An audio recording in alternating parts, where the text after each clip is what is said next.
మరొక breaking news అంతోంది మనకి. రేపు ఏపీ కేబినెట్ కీలక భేటీ జరగనుంది. ఏడాది పాలన నేపథ్యంలో కేబినెట్ మంత్రులను ప్రత్యేకంగా అభినందించనున్నారు చంద్రబాబు.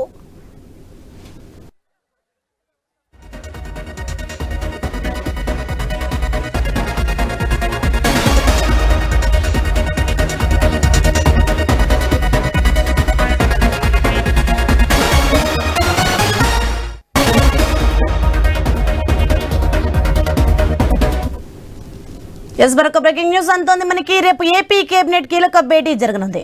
ఏడాది పాలన నేపథ్యంలో కేబినెట్ మంత్రులను ప్రత్యేకంగా అభినందించనున్నారు చంద్రబాబు. కేబినెట్ అనంతరం మంత్రులతో కలిసి చంద్రబాబు స్పెషల్ లంచ్ చేయనున్నారు. ఏడాది కాలం కూటమి సర్కార్ పాలనపై ప్రత్యేకంగా చర్చించనున్నారు. ఇప్పటికే శాఖల వారీగా మంత్రుల పనితీరుపై రిపోర్ట్ సిద్ధమైంది. రిపోర్ట్ ఆధారంగా కేబినెట్ లో చర్చ జరిగే అవకాశం ఉంది. రాబోయే రోజుల్లో అనుసరించాల్సిన అంశాలపై చర్చించనున్నారు. కూటమి పార్టీలు కలిసి ముందుకు వెళ్లే క్రమంలో అభిప్రాయాలను తెలుసుకోనున్నారు చంద్రబాబు. ఇప్పటికే ఏడాది కాలం పనితీరుపై ప్రజల అభిప్రాయాలు IVRS ద్వారా సేకరించింది సర్కార్. కేబినెట్ అనంతరం చంద్రబాబు మీడియా సమావేశం ఉండే ఛాన్స్ ఉంది.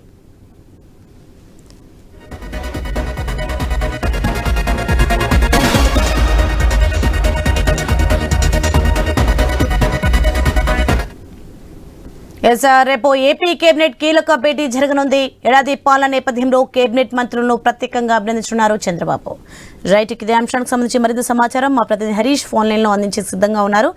హరీష్, ఏడాది పాలన నేపథ్యంలో కూటమి సర్కారు ఏపీలో అధికారంలోకి వచ్చిన తర్వాత జరిగినటువంటి అభివృద్ధి కార్యక్రమాలు, అదేవిధంగా సంక్షేమానికి సంబంధించినటువంటి పథకాల అమలు, వీటితో పాటుగా రాబోయేటువంటి 4 ఏళ్ల కాలంలో అనుసరించాల్సినటువంటి వ్యూహాలు. ఎందుకంటే కూటమి పార్టీలు 3 పార్టీల కూటమి ప్రభుత్వం ఏర్పాటైన తర్వాత ఏడాది కాలం పూర్తయినటువంటి నేపథ్యంలో ఈ ఏడాది కాలంలో ఎదురైనటువంటి ఇబ్బందులు కావచ్చు, సవాళ్లు కావచ్చు, అదేవిధంగా రాజకీయంగా ఏపీలో జరిగినటువంటి పరిణామాలు కావచ్చు, వీటన్నిటితో పాటుగా సంక్షేమానికి సంబంధించినంత వరకు కూడా కూటమి ప్రభుత్వం ఇస్తున్నటువంటి ప్రాధాన్యత, అదే క్రమంలో అభివృద్ధికి సంబంధించినటువంటి అంశాలతో పాటుగా P4 లాంటి పెద్ద ఎత్తున ప్రజాస్పందన వచ్చినటువంటి సంక్షేమానికి సంబంధించినటువంటి వ్యవహారంలో P4 లాంటి పథకాలను అమల్లోకి తీసుకొచ్చినటువంటి నేపథ్యంలో ఏడాది కాలంలో కూటమి ప్రభుత్వం తీసుకున్నటువంటి నిర్ణయాలు, దాని ఫలితాలతో పాటుగా రాబోయేటువంటి రోజుల్లో ఈ ఫలితాలు ఎంత మేరకు పేద ప్రజలకు అందించేటువంటి అవకాశం ఉంది, వృద్ధి రేటును ఏ విధంగా ముందుకు పంపించేటువంటి అవకాశం ఉంది, వీటిపైన ప్రత్యేకంగా కూటమి సర్కార్ ఫోకస్ పెట్టినటువంటి నేపథ్యంలో రేపటితో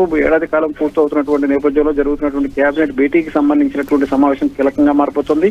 శాఖల వారీగా మంత్రులకు సంబంధించినటువంటి పనితీరు కావచ్చు, ఓవరాల్ గా ప్రభుత్వ పనితీరుకు సంబంధించి ప్రజల్లో ఉన్నటువంటి అభిప్రాయాలు ఏమిటి అనేటువంటి అంశాలు కూడా తెలుసుకునేటువంటి ప్రయత్నం కూటమి సర్కార్ చేసింది. అందులో భాగంగా IVRS ద్వారా ప్రత్యేకంగా ప్రజల నుంచి కూడా ఫీడ్బ్యాక్ తీసుకునేటువంటి సిచ్యువేషన్ ఉంది. ఎందుకంటే ఏడాది కాలంలో కూటమి పార్టీలు అధికారం చేపట్టి ఇచ్చినటువంటి హామీలను ఎంత మేరకు అమలు చేశారు, సంక్షేమ పథకాల అమలు ఏ మేరకు అందుతున్నాయి ప్రజానీకానికి, వీటన్నిటి ఓవరాల్ రిపోర్ట్ ఏ విధంగా ఉండబోతుంది, ఏడాది కాలంలో కూటమి సర్కారు పాలనకు సంబంధించినటువంటి అభిప్రాయ సేకరణకు సంబంధించినటువంటి అంశం పైన IVRS ద్వారా అభిప్రాయాలను కూడా సేకరించారు. వీటిపైన కూడా రేపు కేబినెట్ లో చర్చించేటువంటి అవకాశం ఉంది. శాఖల వారీగా మంత్రుల పనితీరు ఒక ఎత్తు అయితే, ఓవరాల్ గా రాష్ట్ర ప్రభుత్వ పనితీరు ఒక ఎత్తు కూడా ఉండబోతుంది. వీటన్నిటిపైన కూడా కేబినెట్ లో చర్చించేటువంటి అవకాశం ఉంది. సోని, థ్యాంక్స్ ఫర్ ఇన్ఫర్మేషన్ హరీష్.